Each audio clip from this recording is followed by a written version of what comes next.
Hello guys, today we will discuss about the method validation or you can say instrument validation। तो सबसे पहले हम देखते हैं कि क्वालिटी की का मतलब क्या होता है। क्वालिटी का मतलब होता है कि डिग्री ऑफ एक्सीलेंस, कि आपको हर काम में डिग्री ऑफ एक्सीलेंस चाहिए, उसको हम क्या कहते हैं, क्वालिटी। तो ये एक आइडिया है, ठीक है। तो आप जब लैब में काम शुरू करते हैं तो जाते ही आपको क्वालिटी नहीं मिलती, क्वालिटी आती है आपके एक्सपीरियंस के साथ, ठीक है। और अगर आपने आपके सुपरवाइजर ने आपको अच्छा ऑथराइज किया हुआ है तो वो क्वालिटी उसी वक्त आना शुरू हो जाती है। तो क्वालिटी से ही हमारे पास दो टर्म जनरेट होती हैं, एक क्वालिटी एश्योरेंस और दूसरा होता है क्वालिटी कंट्रोल। क्वालिटी एश्योरेंस क्या होता है, overall management plan to guarantee the integrity of the data, कि आपका जो आपने काम किया है वो सही है, ठीक है। जो प्रोडक्ट बनाया आपने काम करके वो सही है, ठीक है। ये जो क्वालिटी एश्योरेंस है ये बड़ी इंपॉर्टेंट होती है। आपने एक प्रोडक्ट बना लिया तो बाहर से लोग भी उसको आके चेक करते हैं, 6 माह बाद भी उस प्रोडक्ट को आप चेक करते हैं तो उसकी क्वालिटी मेंटेन रहती है, उसमें कोई कंटेमिनेशन क्रैक नहीं होती। तो इसका मतलब है आपके जो प्रोडक्ट है उसकी क्वालिटी एश्योरेंस है। तो ओवरऑल जो मैनेजमेंट प्लान होता है to guarantee the integrity of the data, data होगा, एनालिसिस होगा, प्रोडक्ट होगा, अगर वो बेहतरीन सिस्टम है तो वो क्वालिटी एश्योरेंस है। तो सिस्टम क्या होता है, मसलन ये हमारे पास एक बायोलॉजिकल यूनिट है, उसमें वैक्सीन बनती है। तो वैक्सीन बनने के अगर सारे मराहल ठीक हैं और वैक्सीन बन के उसकी अगर हम हाफ लाइफ देखें, उसके दौरान उसमें कोई कंटेमिनेशन या कोई इम्प्योरिटीज नहीं आती, बेशक हम 6 माह बाद उसको चेक करते हैं, तो उसमें क्वालिटी एश्योरेंस है। क्वालिटी कंट्रोल क्या होता है, ये क्वालिटी एश्योरेंस से लिंक ही होता है। क्वालिटी कंट्रोल वो होता है कि ड्यूरिंग प्रोडक्शन जो टूल यूज हो रहे हैं वो फर्स्ट क्लास हो और उसका प्रोसेस ठीक हो, ठीक है। तो उसको हम क्वालिटी कंट्रोल कहते हैं। A series of analytical measurement used to assess the quality of the analytical data, जो आप काम कर रहे हैं वो अच्छी हो, उसको आप के टूल यानी कि जो आप इंस्ट्रूमेंट यूज कर रहे हैं वो, और जो आप एसओपी फॉलो कर रहे हैं वो ठीक हो, तो फिर क्वालिटी होगी। ट्रू वैल्यू, मेजर्ड वैल्यू क्या होती है, the non accepted value of the quantifiable property. मसलन आपने 10 ग्राम वेट लेना है और 10 ग्राम आप वे करते हैं, तो 10 ग्राम उसकी ट्रू वैल्यू होगी। और फिर आप मेजर करते हैं जब, तो वो 10 ग्राम आती है, यहाँ बाद का तो थोड़ी नीचे ऊपर नीचे हो जाती है, तो वो आपकी मेजर्ड वैल्यू। ट्रू वैल्यू जो आपने आपके पास पता है कि आपने ये लेनी है, the non accepted value of quantifiable property. Measured value the result of individual measurement of quantifiable property. आपको पता है कि आपने 10 ग्राम लेना है, वो ट्रू वैल्यू है। जब आपने उसको मेजर कर लेना है, इन जो आपका साइंटिस्ट है उसने मेजर कर लेना है, तो वो मेजर्ड वैल्यू होगी। Accuracy how value measurement agree with an accepted value. मसलन आपका जो आपने वेट लेना है 10 ग्राम और 10 ग्राम ही आ रहा है, तो इसका मतलब है आपका डेटा एक्यूरेट है, ठीक है। प्रिसीजन क्या होता है कि आपने 2 3 4 वैल्यू ली है, मसलन 10 ग्राम लेना है वो, लेकिन चारों वैल्यू तो 10 ग्राम ही आई है या 9 ग्राम है, तो इसका मतलब है वो प्रिसीजन है। तीन आपने लिए वैल्यू, चार लिए हैं, वो सब एक जैसी हैं, तो ये प्रिसीजन होगी। ये कुछ आपके पास एग्जांपल है, ये आपके पास प्रिसाइज डेटा है लेकिन एक्यूरेट नहीं। एक्यूरेट होता है अगर सेंटर में ये होता, ये नाइदर प्रिसाइज नार एक्यूरेट। अच्छा, एरर आपको पता है दो तरह की होती हैं इंस्ट्रूमेंट के अंदर, और आप इंस्ट्रूमेंट के अंदर नहीं, आपके एनालिसिस के अंदर, ठीक है। एनालिसिस में दो तरह की आपकी एरर्स होती हैं, एक सिस्टमेटिक एरर जो सिस्टम की वजह से होती है, avoidable error due to the controllable variable in the measurement.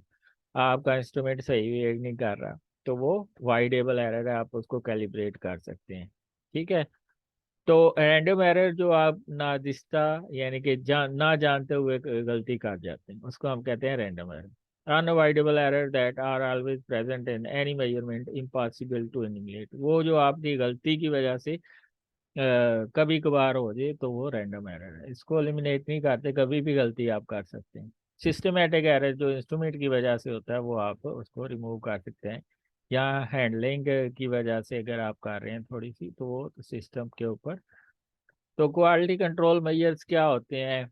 आपके पास स्टैंडर्ड्स सही तरीके के हों, कैलिब्रेट किया हो आपने इंस्ट्रूमेंट को, ब्लैंक्स आपके पास मौजूद हों, रिकवरी स्टडीज आपने की हों, प्रिसीजन और एक्यूरेसी स्टडी आपने की हों, मेथड डिटेक्शन लिमिट्स आपने की हों, और दूसरे पैरामीटर आपने। स्टैंडर्ड और कैलिब्रेशन में क्या है? स्टैंडर्ड दो तरह के होते हैं, प्रिपेयर्ड जो आप लैब में बनाते हैं, और दूसरा जो आप कंपनी से खरीदते हैं, परचेज स्टैंडर्ड। ठीक है, स्टैंडर्ड होता क्या है? The known concentration of any analyte is known as standard. For example आपने ग्लूकोज का टेस्ट करना है, तो अगर ग्लूकोज की कंसंट्रेशन आपको पता है तो वो स्टैंडर्ड लाएगा। मसलन जब आप ब्लड का टेस्ट करते हैं, तो जब आप ब्लड की ग्लूकोज की किट परचेज करते हैं, तो उस पर लिखा होता है इसमें ग्लूकोज की कंसंट्रेशन क्या है, 100 मिलीग्राम पर डेसीलीटर। इसका मतलब क्या है कि वो परचेज स्टैंडर्ड है आपका। प्रिपेयर्ड अगर आप वही स्टैंडर्ड आप लैब में बना लेते हैं, तो वो आपका प्रिपेयर्ड स्टैंडर्ड होगा। तो standard the known concentration of any analyte, glucose, cholesterol, triglyceride, जिसकी कंसंट्रेशन आपको पता हो। Signal, peak area, beer level. Signal क्या होता है? Signal is directly proportional to concentration. ठीक है, you can say absorption is directly proportional to the your concentration। या सिग्नल जो आपका आता है in the form off peak area, ठीक है, वो डिपेंड करता है कंसंट्रेशन। आपके एनालाइट की कंसंट्रेशन बढ़ती जाएगी और आपका सिग्नल बढ़ता जाएगा। सिमिलरली अगर आप एचपीएलसी में करते हैं, तो जितनी ऊंची पीक जाती है उतना आपका ज्यादा एनालाइट होगा। तो ये सिग्नल होता है। बियर लॉ क्या होता है कि absorption is directly proportional to concentration. जितनी ज्यादा अब्जॉर्प्शन, उतनी ज्यादा ज्यादा आपके एनालाइट की कंसंट्रेशन। कैलिब्रेशन कर्व क्या होता है? स्टैंडर्ड कर्व, यानी कि आप एक तरफ स्टैंडर्ड की कंसंट्रेशन बढ़ा रहे हैं, दूसरी तरफ अब्जॉर्प्शन बढ़ती जा रही है। ठीक है, तो इसको आप कह रहे हैं कि पीक एरिया बढ़ा है। ठीक है, तो इसको कहते हैं हम calibration curve. Continuing calibration curve checks भी हम करते हैं, जिसमें स्लोप जो है एक जैसी वैल्यू दे रही हूँ। ठीक है, जितने भी आप कैलिब्रेशन कर्व की वैल्यू लें, स्टैंडर्ड कर्व की वैल्यू लें, वो स्लोप एक जैसी आए। इंटरनल स्टैंडर्ड जो आपके एनालाइट की तरह के स्ट्रक्चर के उनका होता है, तो उनको हम मसलन ग्लूकोज का आप डीएनएस के साथ टेस्ट कर रहे हैं, तो ग्लूकोज की बजाय अगर आप फ्रक्टोज यूज कर लें, तो फ्रक्टोज भी डीएनएस के साथ एक्ट कर जाता है। तो ये इंटरनल स्टैंडर्ड्स हैं, यानी कि अगर आपके एनालाइट की तरह का स्ट्रक्चर वाला मॉलिक्यूल आप यूज करते हैं, तो वो इंटरनल स्टैंडर्ड होता है। परफॉर्मेंस टेस्टिंग भी इसके बाद आती है। तो कैलिब्रेशन क्या है इसकी, मैं आपको वो बोर्ड के ऊपर जब मैंने ये लेक्चर दिया था, बड़ी अच्छी तरीके से ये रिलेशनशिप बताया था कि concentration versus signal mean absorption. कि जितना ज्यादा कंसंट्रेशन होगी एनालाइट की, उतना अच्छा सिग्नल आएगा। ठीक है, उतनी अच्छी अब्जॉर्प्शन आएगी। ये देखें, इधर आप कंसंट्रेशन बढ़ा रहे हैं, दूसरी तरफ सिग्नल बढ़ रहा है। ठीक है, पीक एरिया बढ़ रहा है। तो ये आर स्केयर की वैल्यू कैलिब्रेशन कर्व के अंदर है, ये 1 के राउंड होनी चाहिए, यानी कि 0.99 या 1 के राउंड होनी चाहिए। तो फिर स्लोप की वैल्यू एक जैसी आएगी। बेशक आप इस पॉइंट का स्लोप ले लें, इस स्लोप होता है y/x। तो जिस पॉइंट का भी आप स्लोप लेंगे, वो एक जैसी वैल्यू आनी। कंटिन्यूइंग कैलिब्रेशन वेरिफिकेशन क्या होता है? Many method don't require that daily calibration curve are prepared. ये calibration verification is analysed with each batch of sample. तो ये कंटिन्यूड कैलिब्रेशन कर्व क्या होता है कि आपने 20-20 का सैंपल का एक बैच रन करना है। तो एक बैच रन करने के लिए आपको एक कम से कम कैलिब्रेशन कर्व लगाना चाहिए, यानी कि एक दफा आपने स्टैंडर्ड कर्व बनाना होता है। इसको कहते हैं कंटिन्यूइंग कैलिब्रेशन वेरिफिकेशन। तो अगर आप 20 से 25 सैंपल का एक बैच रन करते हैं, तो उसके लिए आपको कैलिब्रेशन कर्व लगाना पड़ता है, यानी कि स्टैंडर्ड रन करने पड़ते हैं। तो अगर तो सेम रिजल्ट आ रहे होते हैं, तो उसका मतलब है आप का जो एनालिसिस है वो सही हो रहा है। ठीक है, सेम मैट्रिक्स आ रहा है, सेम जो है ना, यूनिफॉर्म इंक्रीज आ रहा है कंसंट्रेशन के साथ विद अब्जॉर्प्शन। यानी कि एब्जॉर्प्शन बढ़ रही है कंसंट्रेशन के साथ। इंटरनल स्टैंडर्ड में आपको बता तो चुका हूँ कि जिसका स्ट्रक्चर सिमिलर होता है एनालाइट की तरह, ठीक है। लेकिन वो आपको पता होता है कि वो सैंपल के अंदर नहीं होती, तो वो इंटरफेयर नहीं करता एनालिसिस के अंदर। Added to the calibration standard and the to the sample in identical amount, ठीक है, क्योंकि वो आपके सैंपल के अंदर इंटरफेरेंस नहीं करता। रिफाइंड द कैलिब्रेशन प्रोसेस, ये आपके इंटरनल स्टैंडर्ड की इंपॉर्टेंस है। Analytical signal for calibration standards are compared to those of internal standard. Eliminate differences in random and systematic error between sample and standard. ये इसका फायदा होता है internal standards का। Performing testing blind sample submitted to the laboratory. इसमें क्या है कि कोई आपके पास ब्लाइंड सैंपल भेज देता है, तो वो उनको आपको नहीं पता उसमें क्या चीज़ है। तो वो अगर आपका इंस्ट्रूमेंट कैलिब्रेटेड होगा, सारी चीज़ें ठीक होंगी, तो वो फिर सही वैल्यू आएगी। अगर आपने कैलिब्रेट नहीं किया होगा तो वो आपके पकड़ लेंगे कि ये आपने कैलिब्रेट नहीं किया होगा, तो ये जो आपने हमें वैल्यूज भेजी हैं ये सही नहीं है। Lab must periodically analyze with acceptable result in order to maintain accreditation, यानी कि जो आपकी लैब्स है वो मेंटेन होनी चाहिए, या हर इंस्ट्रूमेंट की आपने कैलिब्रेशन की होनी चाहिए, तो तभी काम चलता है।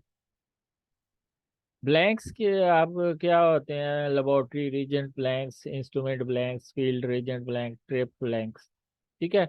लेबोरेटरी रीजेंट ब्लैंक्स जो वर्किंग रीजेंट होता है आपका, मोस्टली वही आपका रीजेंट ब्लैंक होता है, ठीक है।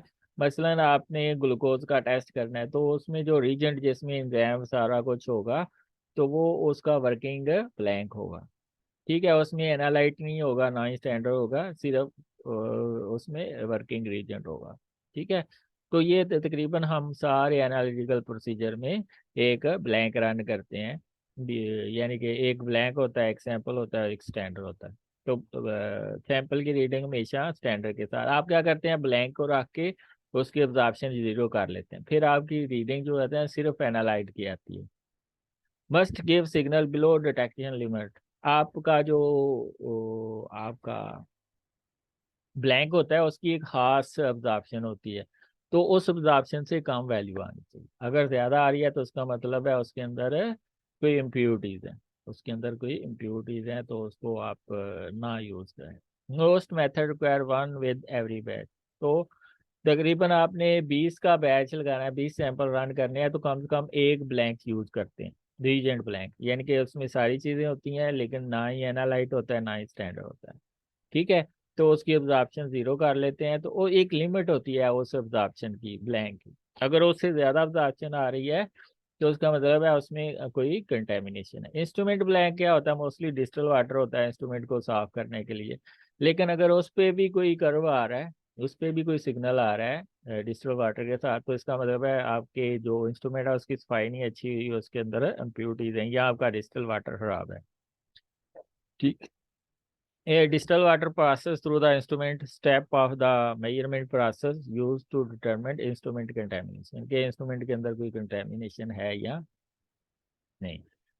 तो फील्ड रीजेंट ब्लैंक क्या होता है? Prepared in the lab taken to the field, वहाँ पे आप ओपन करते हैं, फिर दोबारा उसको पैक करके वापस में ले आते हैं, जहाँ से सैंपल लेना होता है वहाँ पे ओपन करते हैं। क्यों करते हैं? कि आपके ब्लैंक, आपने ब्लैंक को उधर खोला है फिर बंद किया, क्या उसको लाते वक्त कोई कंटेमिनेशन आ गई? अगर तो वो आ गई है तो उसका मतलब है वही सैंपल के अंदर कंटेमिनेशन आएगी।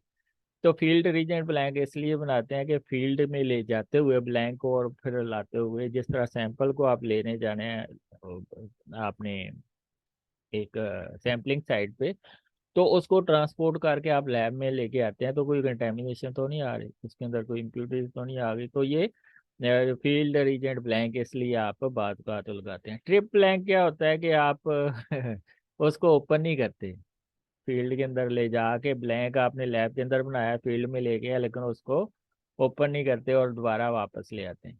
ये क्यों करते हैं? ताकि आपको पता चल सके कि आपने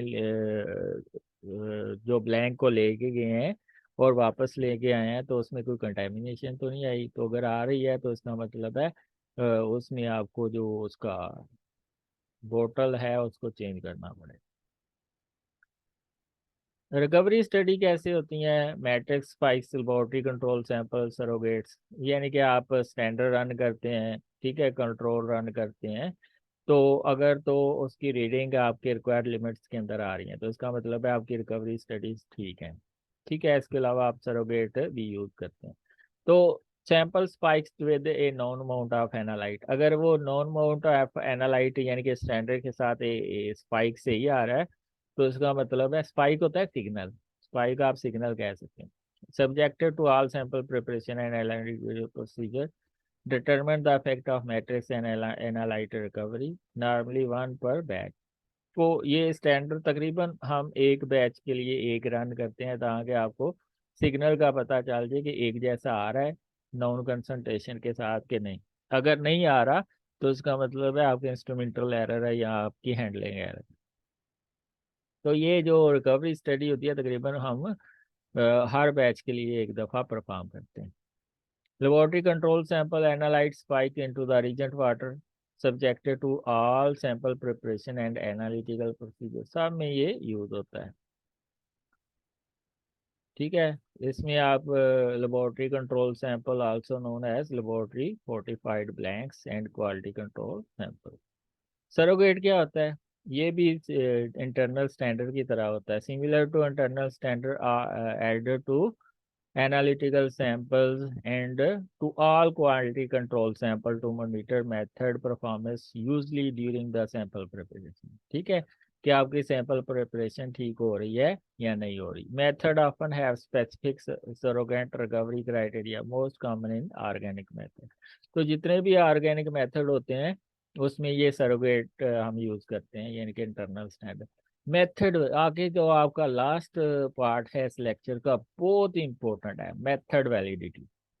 मेथड वैलिडिटी में सबसे पहले आपके पास स्पेसिफिसिटी होनी चाहिए कि आपका जो प्रोसीजर है या मेथड है वो एक पर्टिकुलर एनालाइट को जो है वो डिटरमिन कर रहा है। हालांकि उसके अंदर और भी इम्प्यूरिटीज हैं, भी और भी इनएक्टिव एजेंट्स हैं, और भी उसके अंदर डिग्रेडेटिव प्रोडक्ट्स हैं, लेकिन वो आपके पर्टिकुलर एनालाइट को डिटेक्ट कर रहा है। तो वो मेथड होना चाहिए जिसकी स्पेसिफिसिटी होती है कि अगर उसमें इम्प्यूरिटीज भी हैं सैंपल के अंदर तब भी वो आपके स्पेसिफिक एनालाइट को, मसलन अगर आप ग्लूकोज का टेस्ट करते हैं तो ब्लड लेते हैं, सेंट्रीफ्यूज करते हैं, तो प्लाज्मा के अंदर काफ़ी ज़्यादा और मालिक्यूल होते हैं। ग्लूकोज होता है, ग्लूकोज के अलावा कोलेस्ट्रॉल, ट्राइग्लिसराइड, एंजाइम्स।